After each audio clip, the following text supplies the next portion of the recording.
ഈ സമയത്ത് ഏറ്റവും കൂടുതൽ ആരോപണങ്ങൾ ഉന്നയിക്കപ്പെട്ടത് UDF-നെതിരെ CPM ഉന്നയിക്കുന്നത് അവർ വർഗീയ ശക്തികളുമായി കൂട്ടുണ്ടാക്കിയെന്നതാണ്. ഇപ്പോൾ വെൽഫെയർ പാർട്ടിയെക്കുറിച്ച് SDPI-യെക്കുറിച്ചൊക്കെയുള്ള ആരോപണങ്ങൾ ഉന്നയിക്കുന്നുണ്ട്.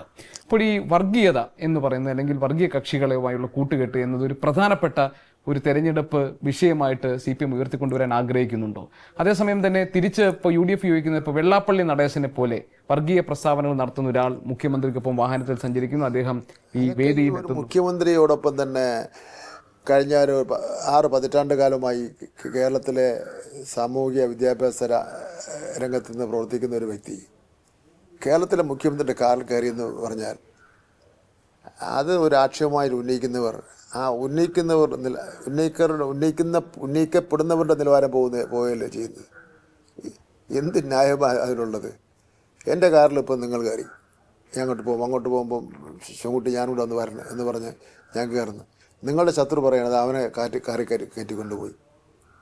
ഇതല്ലേ ഇത്രയേ ഉള്ളൂ ഈ കാര്യത്തിൽ. ഇപ്പോൾ താങ്കൾ നേരത്തെ തന്നെ പറഞ്ഞു, ഇപ്പോൾ കേരളത്തിലെ ഇടതുപക്ഷ പ്രസ്ഥാനങ്ങൾ നിൽക്കേണ്ടതിൻ്റെ ഒരു ആവശ്യകതയെപ്പറ്റി ഇപ്പോൾ താങ്കൾ പറഞ്ഞു. ഈ രാജ്യത്ത് തന്നെ ഇപ്പോൾ ഒരു ഇടതുപക്ഷ പ്രസ്ഥാനത്തിൻ്റെ ഒരു പ്രതീക്ഷ എന്ന് പറയുന്നത് കേരളമാണ്. ഇപ്പോൾ പശ്ചിമ ബംഗാളിൽ അപകടം സംഭവിച്ചു, ത്രിപുരയിൽ അത് സംഭവിച്ചു. ഇപ്പോൾ കേരളത്തിലും ഇപ്പോൾ കഴിഞ്ഞ ഈ UDF-ൻ്റെ നേതാക്കൾ, ഇപ്പോൾ കോൺഗ്രസ് നേതാക്കളൊക്കെ പറയുന്നത് യഥാർത്ഥത്തിൽ ഒരു CPM BJP ബാന്ധവത്തിലൂടെ കോൺഗ്രസിനെ ഇല്ലാതാക്കാൻ, അതായത് ഒരു കോൺഗ്രസ് മുക്ത ഭാരതം എന്ന BJP-യുടെ പ്രഖ്യാപിതമായ ലക്ഷ്യത്തിലേക്ക് അവരെ സഹായിക്കുന്ന തരത്തിൽ ഒരു നെക്സസ് ഉണ്ടാകുന്നുണ്ട്.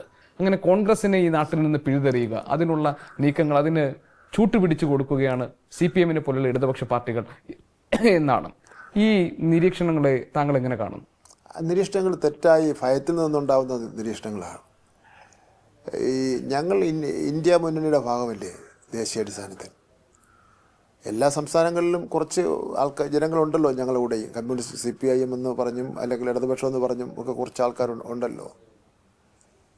ഇന്ത്യ രാജ്യത്ത് നടന്നിട്ടുള്ള ഈ ബീഹാറിലെ തെരഞ്ഞെടുപ്പ് അടക്കമുള്ള പരാജയം അത് ശരിക്കും ഇന്ത്യ മുന്നണിയെ നയിച്ചുകൊണ്ട് പോകുന്ന ആൾക്കാർ എന്ന് പറഞ്ഞാൽ കോൺഗ്രസ് ആണല്ലോ അത് നേതൃത്വം കൊടുക്കുന്നത്. അവരുടെ ഒരു കഴിവില്ലായ്മയാണല്ലോ, അവരെ ജനങ്ങൾ അക്സെപ്റ്റ് ചെയ്യുന്നില്ല എന്നുള്ളതാണല്ലോ തെളിയിച്ചുകൊണ്ടിരിക്കുന്നത്. അതൊരു ഭാഗത്ത്. രണ്ടാമത്, കേരളത്തിൽ അങ്ങനെ തീരുമാനത്തിൽ ഒലിച്ചു പോകുന്ന പാർട്ടിയാണോ കോൺഗ്രസ്? ജനങ്ങൾ വോട്ട് ചെയ്താലല്ലേ ഒലിച്ചു പോകാൻ വേണ്ടി പറ്റുള്ളൂ. അധികാരത്തിൽ വരണമെങ്കിൽ ജനങ്ങൾ വോട്ട് ചെയ്യണം. അവർക്ക് കേരളത്തിലെ ജനങ്ങൾ അത്രയ്ക്ക് മണ്ടന്മാരാണോ? ഞങ്ങൾക്ക് BJP-ആയിട്ട് എന്ത് ബന്ധമാണ്? ഒരു ബന്ധവുമില്ല BJP-ആയിട്ട്. അപ്പോൾ കേരളം വിട്ടുള്ള സംസ്ഥാനങ്ങളിൽ കോൺഗ്രസ് ഭരിക്കുന്ന മുഖ്യമന്ത്രിമാരുടെ സ്ഥിതി എന്താ?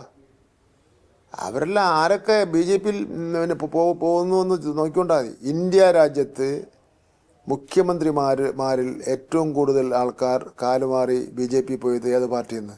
കോൺഗ്രസിൽ നിന്നാണ്. ഏറ്റവും കൂടുതൽ മന്ത്രിമാർ കാലുമാറി BJP-യിൽ പോയത് എവിടെ? കോൺഗ്രസിൽ നിന്ന്. ഏറ്റവും കൂടുതൽ MP-മാർ കാലുമാറി കോൺഗ്രസ് പോയത് BJP പോയി എവിടുന്ന? അത് കോൺഗ്രസിൽ നിന്ന്. അങ്ങനെയുള്ളൊരു കോൺഗ്രസിന് ഇതിനെ സംബന്ധിച്ചിടത്തോളം പറയാം എന്ത് അവകാശമാണുള്ളത്? നാണക്കേടാണ് പറയുന്നത്, മാനക്കേടാണ് പറയുന്നത്. ഇപ്പോൾ തമ്മിലടി അടക്കിയ മുഖ്യമന്ത്രി ആരാണെന്ന് സംബന്ധിച്ചിടത്തോളം ജനങ്ങൾ കണ്ടുകൊണ്ടിരിക്കുകയല്ലേ. അപ്പോൾ ഈ തമ്മിലടിക്കുന്നവരാരും മുഖ്യമന്ത്രി ആവില്ല. കേരളത്തിലെ ഇടതുപക്ഷ ജനാധിപത്യ പ്രസ്ഥാനത്തിൻ്റെ സാരഥി മുഖ്യമന്ത്രിയാകും എന്നുള്ള കാര്യത്തിൽ, മൂന്നാമതും അധികാരത്തിൽ വരുന്ന കാര്യത്തിൽ ഒരു തർക്കവും നമുക്കില്ല. ലോകത്തെവിടെയായാലും ഏത് സമയത്തും 24 വാർത്തകളും ഓഗ്മെന്റഡ് റിയാലിറ്റി പാക്കേജുകളും എക്സ്പ്ലെയിനറുകളും വിശദമായി കാണാൻ ഞങ്ങളുടെ YouTube ചാനൽ നിങ്ങൾക്ക് സബ്സ്ക്രൈബ് ചെയ്യാം.